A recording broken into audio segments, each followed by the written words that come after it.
Kırgız-Türk Manas Üniversitesi'nin Turizm, Görkemөнөр жана Гуманитардык илимдер факультеттери тарабынан орток уюштурулган 18 март Чанаккеле жеңишинин 107 жылдыгы жана Чанаккеле шейиттерин эскерүү иш-чарасына кош келдиңиздер.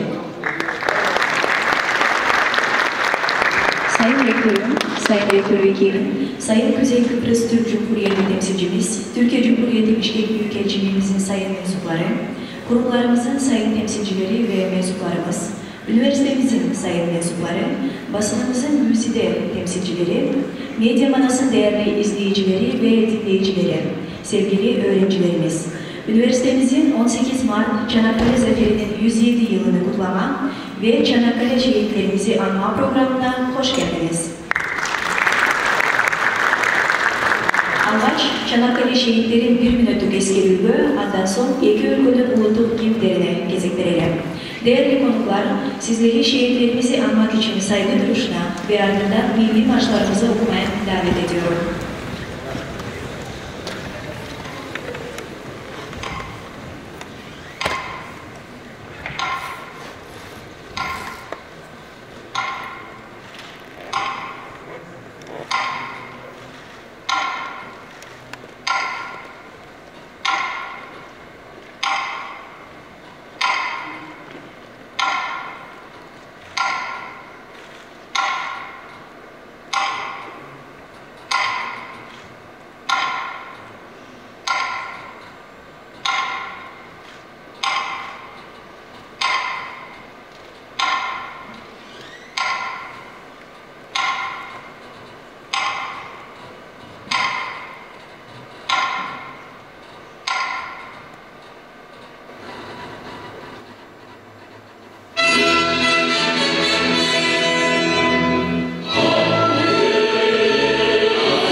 Hurmatlı mehmanlarımız, Türkiye Respublikası'nın Prezident Aparatının Kommunikasiya Başkanlığı tarafından dayarlanan Çanakkale Cengişi Turalı kısa filmlerde bölüm için nazarınızda ekrana koymakçıyız. Değerli konuklar, Kırgızistan Türkiye Manas Üniversitesi, Turizm Fakültesi, Güzel Sanatlar Fakültesi, Edebiyat Fakültesi işbirliğiyle hazırlanan programımızda ilk olarak Türkiye Cumhuriyeti Cumhurbaşkanlığı İletişim Başkanlığımız tarafından hazırlanan Çanakkale Zaferi ile ilgili kısa filmleri izliyoruz.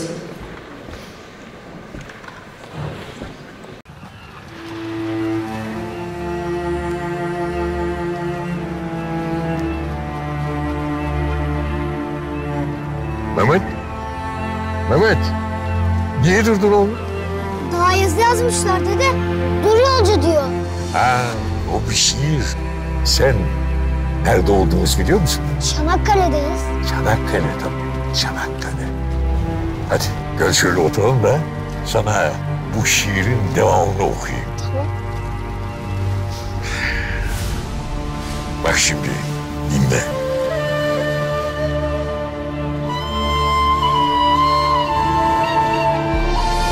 Dur yolcu, bilmeden gelip bassın bu toprak.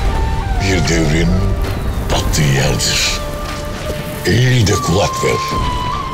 Bu sessiz yerin bir vatan kalbinin attığı yerdir. Bu ıssız, gölgesiz yolun sonunda gördüğün bu tümsek Anadolu'nda, İstiklal uğrunda, namus yolunda can veren Mehmet'in yattığı yerdir.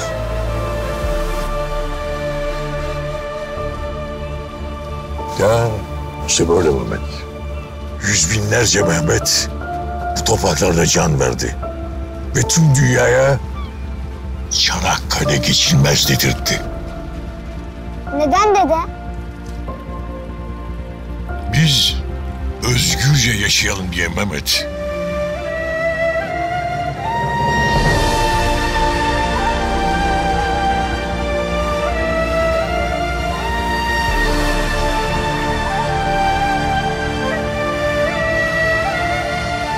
Bu vatan için gözlerini kırpmadan canlarını feda eden aziz şehitlerimizi saygı ve şükranla anıyoruz.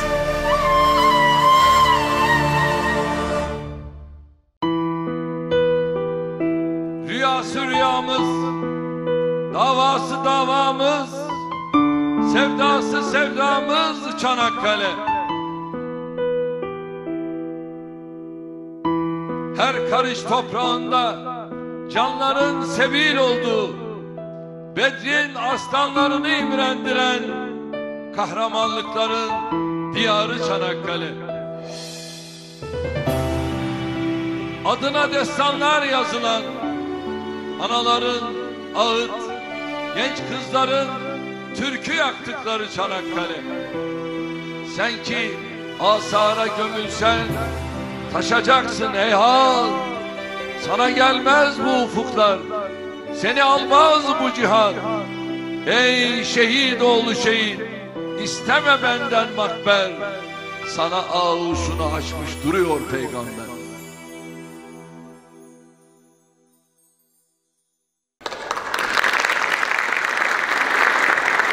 Hurmatlı mehmanlarımız, sandemesi açılış sözü için üniversitemizin birinci prorektörü Profesör Asılbek Kumurzaev'de çakırığa ruhsat edinizler. Konuşmalarını yapmanızı ile vekilimiz Profesör Doktor Sayın Asılbek Kumurzaev'in kürsüyü teşriflerini arz ediyorum.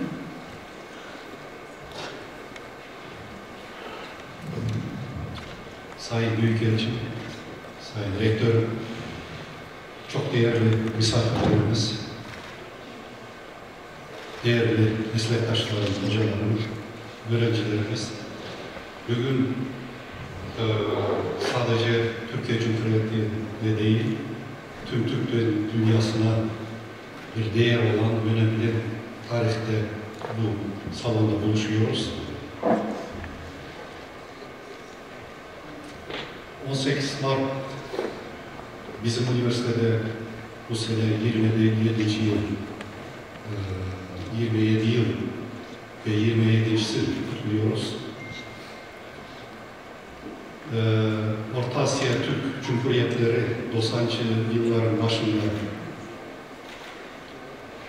kendi bağımsızlığını kazanırken bu tarihler, bu olaylarda, bu coğrafyada yaşayanların çoğunluğunun haberi de olmamıştır. Bugün başka bir dönemde yaşıyoruz. Çanakkale Savaşı'nda tek bir konu, Anadolu Türklerin önünde bir vazife var idi. Bu, Anadolu topraklarında bir Türk milleti yaşayacak mı, yok mu? Bu konu. Şimdi 107 yıl geçmiş, bugün çok farklı bir dünyada yaşıyoruz. O savaşta tek Anadolu Türkler yaşayacak mı, yok mu konusu olsa bugün Allah'a şükürler Türk Cumhuriyetleri, devletleri birliği döneminde yaşıyoruz. Bu 107 yıl arasında iki çok büyük dünya savaşı geçti.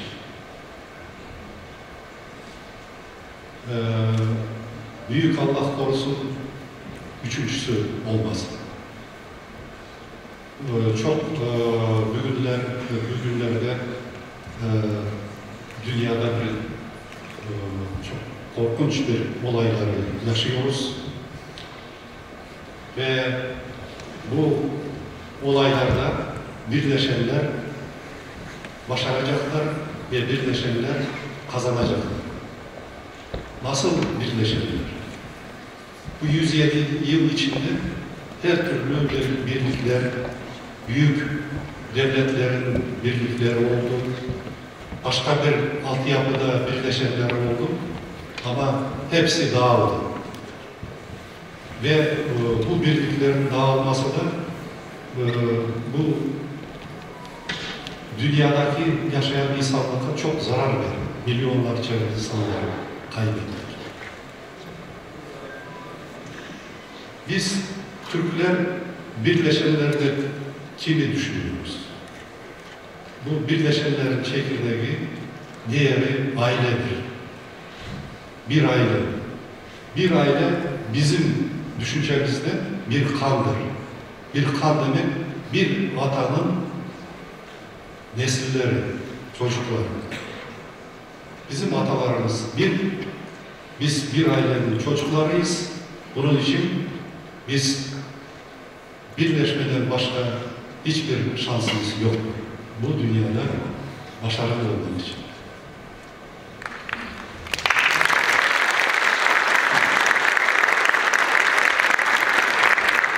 Değerli kardeşlerim, ben bugün Türkiye'nin dünyadaki aldığı yerde çok gurur duyuyorum. Gerçekten Türk dünyasının lokomotifi, Türk milletlerin birleştiren bir yakın kardeş ülkemizdir. Türk dünyasına ben inanıyorum, geleceğimiz büyük olacak ama gördük bu tarih, yaşadığımız tarih içinde bizim ekonomik altyapımız güçlü olmalı, elimizde teknolojimiz olması gerekiyor ve gençlerimizi doğru yolda terbiye vermemiz gerekiyor. Çünkü gelecek, bizim geleceğimiz gençlerimizdir. Ben bugün sizlerle bir arada olmaktan çok mutluyum ve gurur duyuyorum.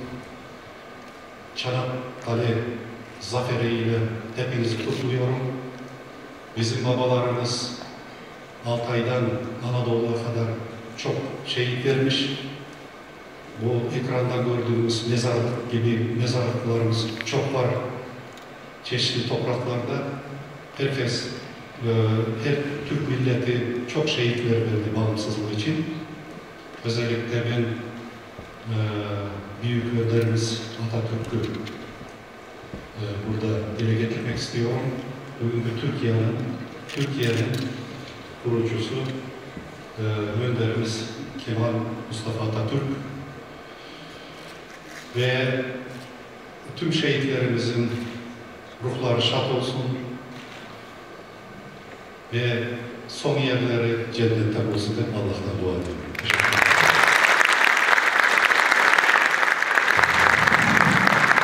Rektörlüklerimize teşekkür ediyoruz. Şimdi de konuşmalarını yapmak üzere rektörümüz Sayın Alparslan Ceylan'ın kürsüyü teşriflerini arz ediyorum. Bizi sekreterimiz Sayın Alparslan Ceylan'a verilmiştir.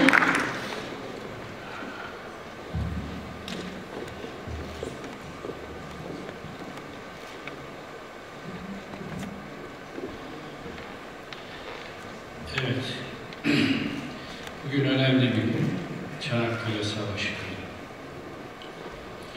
Aslında her Türk gencinin hem manevi ziyaret etmesi gereken yerler var, bunlar malum, hem de milli olarak ziyaret etmesi gereken yerler var. Bunları kısaca söylersek mutlaka Göktürk yazıtlarını ve Çanakkale'yi, Sarıkamış'ı ziyaret etmek. Tabii ki Orta Asya'da da ziyaret etmesi gereken çok önemli yerlerimiz var. Buradaki önemli yerlerimizi ziyaret etmek bizim milli vazifelerimizdendir.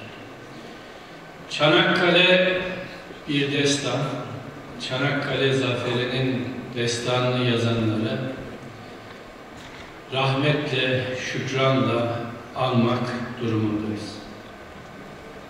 Aslında milletlerin tarihinde önemli dönüm noktaları var. Yani pragmatik tarih açısından damga vuran hadiseler var. Bunlardan hiç şüphesiz Türk tarihi açısından Malazgirt Zaferi, İstanbul'un fethi ve acı bir olay olarak 93 Harbi'ni ifade edebiliriz. Çanakkale Savaşı, yani değerli hocam Asılbek hocamın vurguladığı acı hadiseler, Birinci ve İkinci Dünya Savaşları çok acı sonuçlarla sonuçlanmıştır. Aslında bu savaşların galibi de yoktur. Mağlubu ve acısı ailelere, ocaklara düşmüştür. Çanakkale Savaşlarını neden yaşadık? Çanakkale Savaşlarını yaşamamızın temel nedenleri İngilizlerin romantik düşünceleri, Fransızların kendine has görüşleri, aslında Avrupa'nın şımarık çocukları, yani Yunanlıları farklı mitolojik desteklerle besleyerek günümüze ve savaşlara kadar gelmesidir. Bunun iki tane önemli hususu var. Troya Savaşları, yani tarihin kendince dönüm noktası olan Homeros'un da ifade ettiği, romanlarına konu ettiği Troya Savaşı. Troya Savaşlarının temel gerekçelerinden biri Akilenus, yani mitolojik tanrılardan Akilenus'un zayıf noktası, topuk noktasından vurulmasıdır. Dünyanın da Osmanlı Devleti'nin de zayıf noktası, topuk noktası olarak boğazlar görülmüştür. İşte bu boğazları ele geçirerek Osmanlı Devleti'ni ortadan silmek ve bu coğrafyanın paylaşılmasıdır. Aslında biraz daha değerlendirirsek şunu ifade edebiliriz. Batı'nın hala romantik bakışı Anadolu'nun Hint Avrupalıların ülkesi olduğu, Türklerin burada barınmasının doğru olmadığı, bu kadar kıymetli bir coğrafyada Türkler olmamasıdır. Bunun içinde bize biçilen bir gömlek var. Bu gömlek 1071 gömleği. Bizim için biraz önce ifade ettim. Malazgirt Savaşı son derece önemli kahramanlıklar yaşadığımız bir savaştır. Ancak batılı romantik bakanlar, hatta buna tarihçileri ve diplomatları, düşünce kuruluşlarına da dahil edebilirsiniz. Onların temel felsefesi, Türkler 1071'de Anadolu'ya geldiler. Bu Anadolu onlara ait değildir. Onların toprakları Orta Asya'dır. Geri dönmeleri gerekir. Bunun için de Anadolu tarihi ve arkeolojik araştırmalarına önemli yatırımlar yaptık. Yani bunların temel felsefesi Anadolu Türkiye'ye ait değildir. Bugün hala bu düşüncede olan kuruluşlar ve diplomatlar, çeşitli birimler bu konuda çalışmalarını yürütmektedirler. Bunlar zaman zaman silahlı mücadeleye dönüşmüş, zaman zaman da siyasi mücadele ve ekonomik savaşlara dönüşmüştür. Son dönemde yaşadığımız Türkiye'deki ekonomik savaşlar da bunun bir uzantısıdır, hiç şüphesiz. İngilizlerin temel düşüncesi Çanakkale Savaşları ile ilgili Osmanlı Devleti'nin yok olması ya da boğazların yani topuğun ele geçirilmemesiyle birlikte Rus Devleti'nin yıkılıp yok olacağıdır. Rus çarlığının ortadan kaldırılmasıdır. Çanakkale'ye gelen savaş gemilerinden ikisinin ismi Aküleus ve onun düşmanı olan Agamemnon'dur. Yani Çanakkale'ye geldik, biz Troya'nın mücadelesini vereceğiz. Gazi Mustafa Kemal Atatürk Kurtuluş Savaşı sonucunda da Troya Savaşı'ndan özellikle bahsetmesinin temel noktası burada saklıdır. Hiç şüphesiz önce deniz savaşları, kahraman Türk milletinin deniz savaşlarında İngiliz ve Fransızları küçük bir Nusret gemisiyle mağlup etmesi, daha sonra da Anzaflarla cephe savaşlarında göğüs göğüse süngü savaşlarının yapılmasıdır.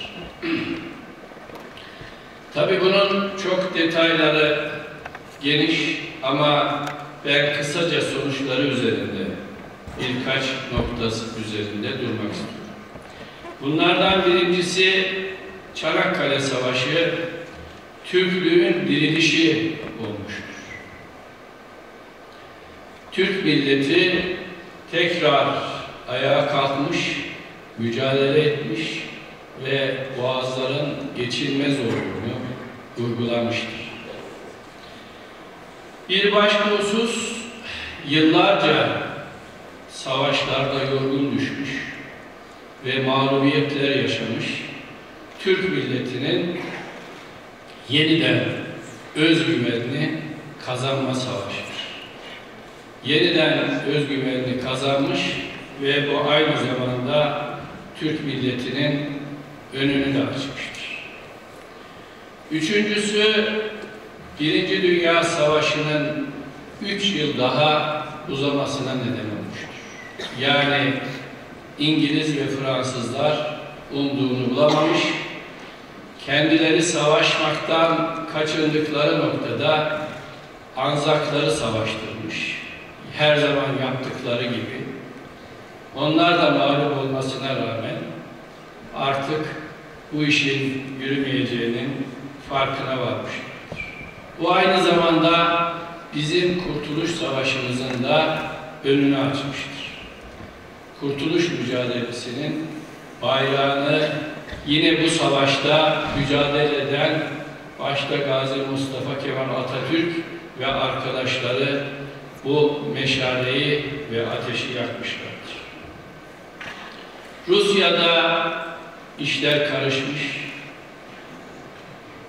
Malum Bolşevik ihtilali gerçekleşmiş ve Rus Çarlığı ortadan kalkmıştır. Bu savaşın belki de en önemli vurgusu Kurtuluş Savaşı'nı başlattığı gibi pek çok devlete ve millete özgürlük savaşlarının, kurtuluş savaşlarının önünü açmış ve örnek teşkil etmiştir. Yani sadece Türk milletinin savaşı olmamış, mazlum milletlerin de kurtuluş meşalesi olmuştur. Bu meşaleyi yakanları, orada şehit olanları ve Türk milletinin toprağa düşmüş, şehit için, vatan için düşen her şehidin önünde saygıyla ediyor, onları minnetle, şükranla yad ediyoruz. Allah Türk milletine daha böyle savaşlar yaşatmasın. Saygılarımla.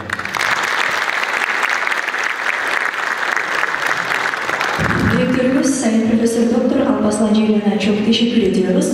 Urmatlı konuklarımız sandemesi Çet Tiller Жоғарғы Мектебінің Қырғыз тілі бойынша координаторы Ақын жана отырмочу Алтынбек Исмаиловты Мехмет Акиф Эрсоевдун Сапахат шығармасынан қырғызша аударылған Чанаккале шейіттеріне аттыларын көркем окуу үчүн сахнаға чакырмакчыбыз. Sayın konuklarımız programımız Yabancı Diller Yüksek Okulu Kırgızca Koordinatörü, şair ve tercüman Алтынбек Исмаилов'un Mehmet Akif Ersoy'un Safahat eserini Kırgızca'ya çevirdiği Çanakkale Şehitlerine adlı şiiri okumasıyla devam ediyor.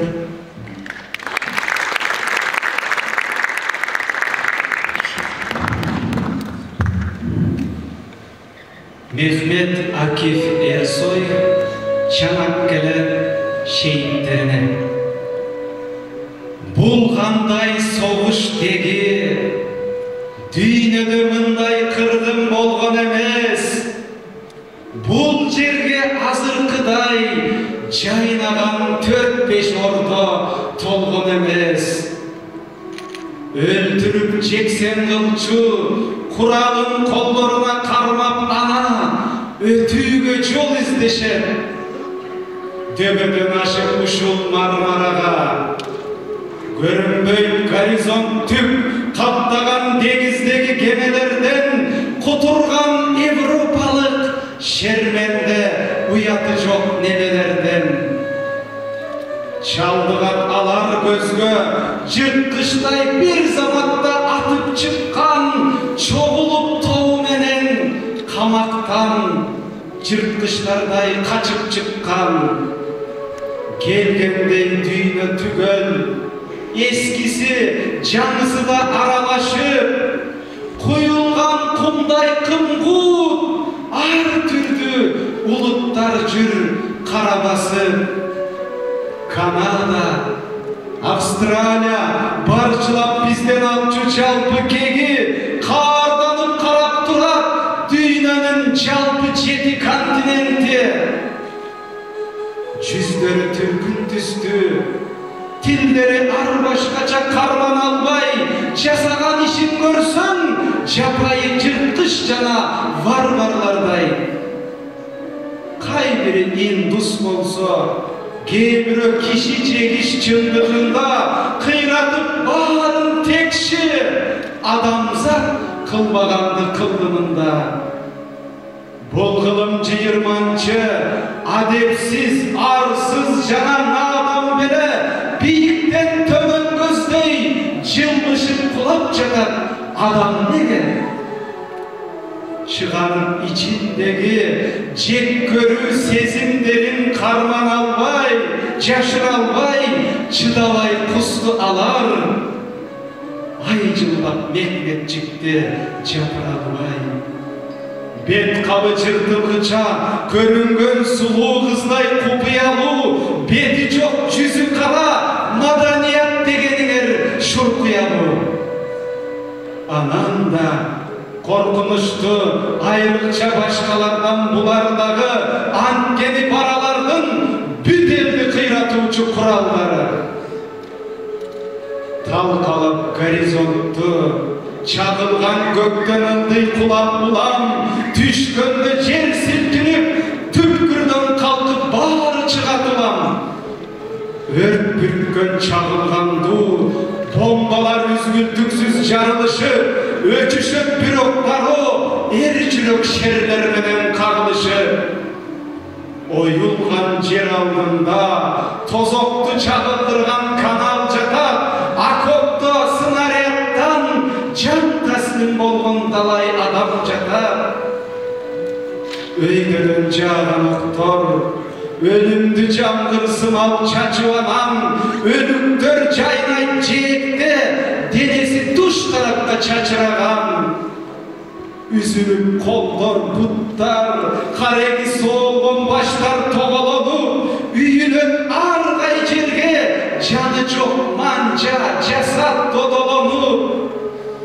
Ок өтпөс ол токчондор жааланып алан сайын жабылышат, окторду мөндүр кылып наадандар ар тараптан жаадырышат. Каптаган асманды бүт эсепсиз учактардын бомбасынан кыйылып өмүрлөрү ажырап турса дагы кол башынан, мылтыктан саны арбын атылган замбиректи тоготушпай, мынакей баатыр ордо жылмаят коркунучту тоготушпай. Коргонуш үчүн булар үстүнө болот чокур кийим албай, көөдөндө кыйманы бар, андыктан бир да душман коркута албай. Кеп эмес бул ордого кастардын согуш ачып каарланганы, Кудайдын аланткени, жеңилгис алар мыкты каармандары. Адамдын эрки күчтүү, эч качан эч ким аны айтар албай, айрыкча мекен үчүн курчуган өткүр бизин кайтара албай. Анан да айткым келет, Кудайдын пенделерге эскерткенин, аларды жараткан мен, андыктан башкаларга тепсетпегин. Әрине булар чындап, асымдын туран агыз тукумдары, анткени ар намысты бек сактап каш душманга утулбады. Карачы тоодой бийик, көөдөнүн ок көзөгөн кейипкердин, күн жүздүү дидарынан көрүнөт туудагы ай шейиптердин. Атигил денесинен ажырап ар кай жерде көмүлгөн баш, ал деген жалгыз гана намазга жыгылганда ийилген баш. Аскерлер, аскерлер эй, журт үчүн жанды кыйып кете берген, арбагы аталардын өпсөбө аздык кылат чекеңерден. Жуурса да ажал канга, эгеден кубат алган кайрат менен, жүрдүңөр жолдон кайтпас, жолборс төш, арстан мүнөз айбат менен. Ким казат силер батчу, мүрзөнү айткылачы кыйнайсыңар, көмөнү десек эгер, көрөмес тарыхка да сыйбайсыңар.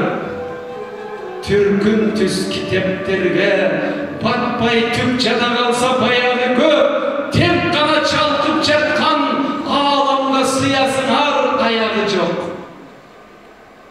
Көөдөндө көлкүндөгөн, эргүүңдү сүртүп тынбай таштарыңа, Каабаны алып келип, орнотсом атаганат баш жарыңа. Кадимки асман менен денеңди жаткандан соң көктөп үмүт, канаган кабырына жаадырсам жылдыздарды көктөгү бүт. Атыгүл чатыр кылып, булутту күмбөзүнө ачып жаткан, алпансам күйгөн шамдай, үркөрдү күмүш нурун чачып жаткан. О анан канга батып туруштук берген чептей жоо башына, оросом жасатымды аздектеп айдын жарык шооласына.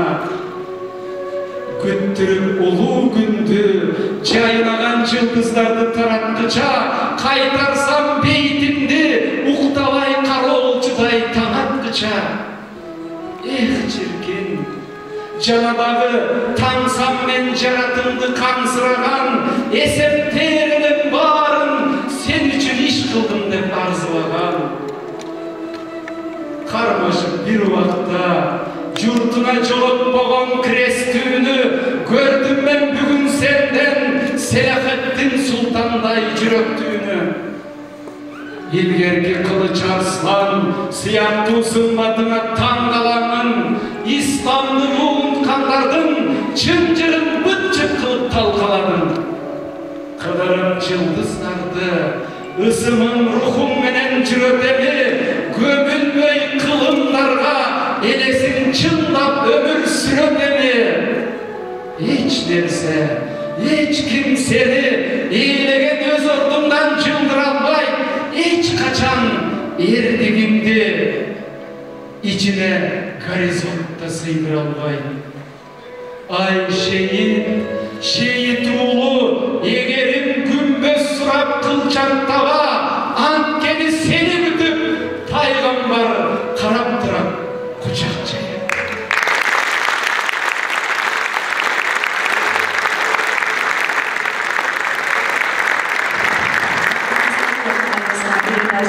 Саналисей Луандугунун тургус иш-чарабыз көркөмөлөр факультети тарабынан даярдалган атайын көрсөтүү менен уланмакчы.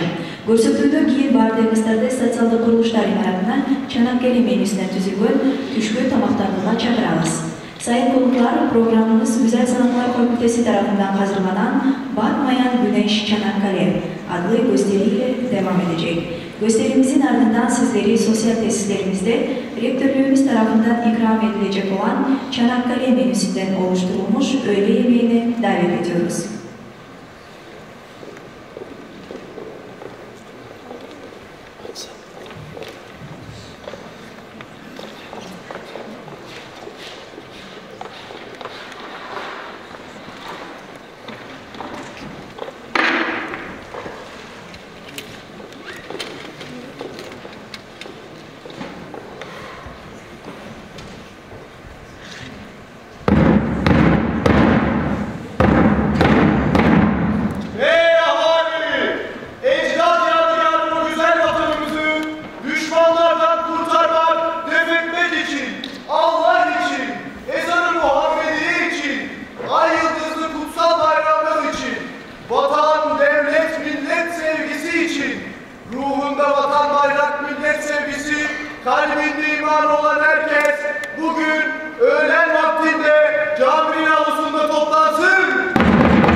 tescillat dediler, Bekçi'ye çağırdılar. Yemen'de, Sina'da çarpıştık. Allahu Ekber dağlarında karlar altındaydılar. Ben de yaşlıyım onlar. Ben de sizinle gelsem. Düşmana bitirdiniz baba! Bitirdiniz! Vatan savunması evlatlar bu. Çanakkale'yi onlara dar edeceğiz. Bu toprakları onlara güzel edeceğiz. Çanakkale'yi geçirmeyeceğiz. Ben de yapamaz ben. Sizin gibi oldukça kutsal topraklar üzerinde ezan dinmeyecek, bayrak dinmeyecek. Allah razı olsun baba! Sizden de Allah razı olsun. Allah yar ve yardımcınız olsun. Allah yar ve yardımcınız olsun. Çanakkale içinde aynalı çarşı. Çanakkale içinde aynalı çarşı. Ana ben gidiyorum düşmana karşı. Of gençliğim eyvah. Ana ben gidiyorum düşmana karşı. Of gençliğim eyvah. Cepheyken askerlerin içerisinde 15 yaşında çocuklar var. 15 yaşındaki ana kuzularının aslana dönüştüğü yerin adı Çanakkale. Hey 15'li 15. Hey 15'li 15'li Tokat yolları taşlı. Hey 15'li 15'li Tokat yolları taşlı.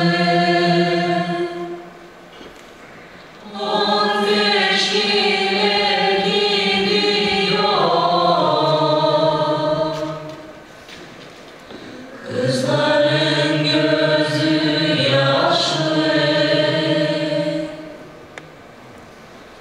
Aslan yarim kız senin adın Hediye. Ben dolandım sen de dolan gel beriye. Fistan aldım en tazesi on yeriye. Aslan yarim kız senin adın Hediye. Ben dolandım sen de dolan gel beriye. Fistan aldım en tazesi on yeriye.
Bizler berbatsız.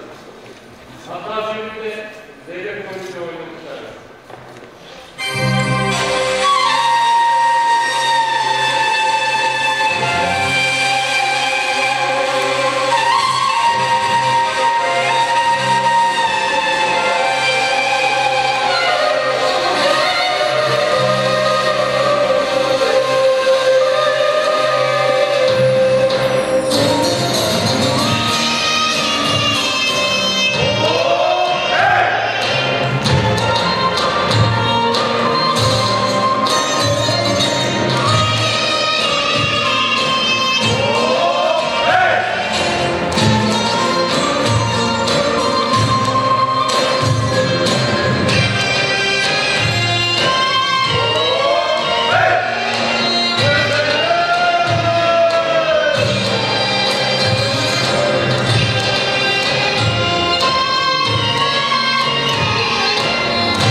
Yine dağ başını duman almış. Parçalanmış bir kıta. Aslan olmayan aslan koyunu almış. Kalk yiğidim, Çanakkale'yi toz duman almış.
Her siperde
Kim bu cennet vatanının uğruna olmaz ki feda.